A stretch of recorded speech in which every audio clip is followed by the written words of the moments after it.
Surah 57, Al-Hadid, Iron. In the name of Allah, the most merciful, the most compassionate. All that is in the heavens and the earth extols the glory of Allah. He is the most mighty, the most wise. His is the dominion of the heavens and the earth. He gives life and causes death, and He has power over everything.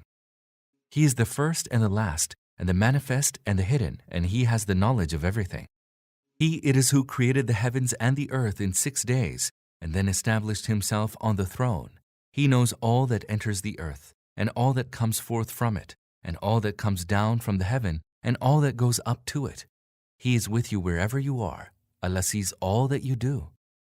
His is the dominion of the heavens and the earth, and to Him are all matters referred for judgment.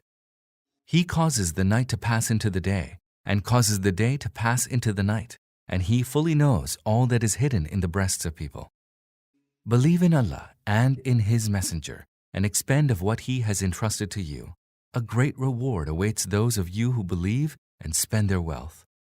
How is it that you do not believe in Allah, when the Messenger calls you to believe in your Lord, and although He has taken a covenant from you, if indeed you are believers? He it is who sends down clear signs to His servant so as to bring you out from darkness into light. Surely, Allah is most kind and most compassionate to you. How is it that you do not expend in the way of Allah, when to Allah belongs the inheritance of the heavens and the earth? Those who spent their wealth and took part in fighting before the victory cannot be equated with those who spent their wealth and took part in fighting afterwards. They are higher in rank than those who spent and fought afterwards. But to each Allah has promised a good reward. Allah is well aware of all that you do. Who is it that will give Allah a beautiful loan? A loan that Allah will repay after increasing it many times and grant him a generous reward.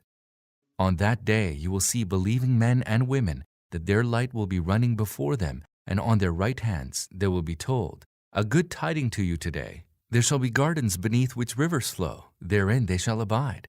That indeed is the great triumph. On that day the hypocrites, both men and women, shall say to the believers, "Look at us, that we may extract some light from your light." They will be told, "Go back and seek light for yourselves elsewhere." Then a wall shall be erected between them with a door in it. On the inside of it there will be mercy, and on the outside of it there will be chastisement. The hypocrites will call out to the believers, "Were we not with you?"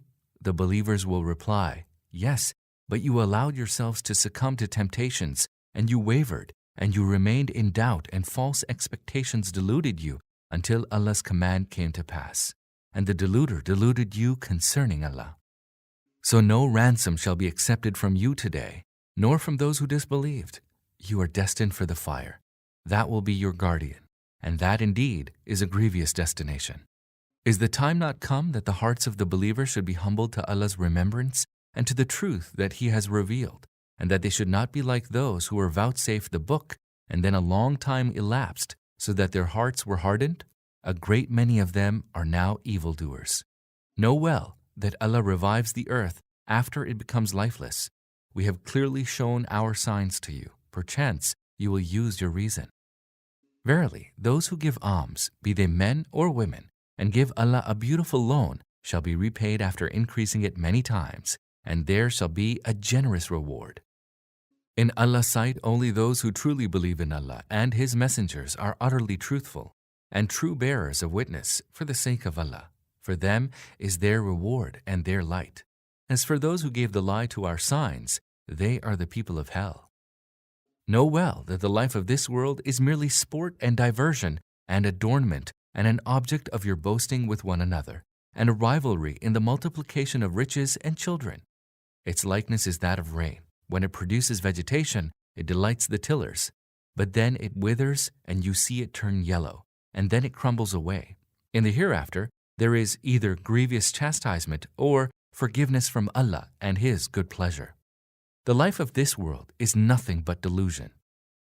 So vie with one another in seeking to attain your Lord's forgiveness, and a garden whose width is as the width of the heaven and the earth, one which has been prepared for those who believe in Allah and His messengers. That is Allah's bounty, which He bestows upon those whom He pleases. Allah is the Lord of abounding bounty. No misfortune ever befalls on earth, nor on yourselves, but we have inscribed it in the book before we make it manifest. Surely, that is easy for Allah. We do so that you may not grieve over the loss you suffer, nor exult over what He gave you. Allah does not love the vainglorious, the boastful. Those who are niggardly and bid others to be niggardly, and he who turns away, should know that Allah is self-sufficient, immensely praiseworthy. Indeed, we sent our messengers with clear signs and sent down with them the book and the balance that people may uphold justice. And we sent down iron, wherein there is awesome power and many benefits for people, so that Allah may know who, without even having seen Him, helps Him and His messengers. Surely, Allah is most strong, most mighty. Indeed, we sent forth Noah and Abraham and established in their line prophecy and the book. Then some of them embraced the guidance, and many of them are wicked. In their wake, we sent a succession of our messengers and raised Jesus, son of Mary, after all of them, and bestowed upon him the evangel, and we set tenderness and mercy in the hearts of those that followed him. As for monasticism, it is they who invented it. We did not prescribe it for them. They themselves invented it in pursuit of Allah's good pleasure, and then they did not observe it as it ought to have been observed. So we gave their reward to those of them that believed, but many of them are wicked. You should do this so that the people of the book know that they have no control over Allah's bounty, and that all bounty is in Allah's hand. He bestows it on whomsoever He pleases. Allah is the Lord of abounding bounty.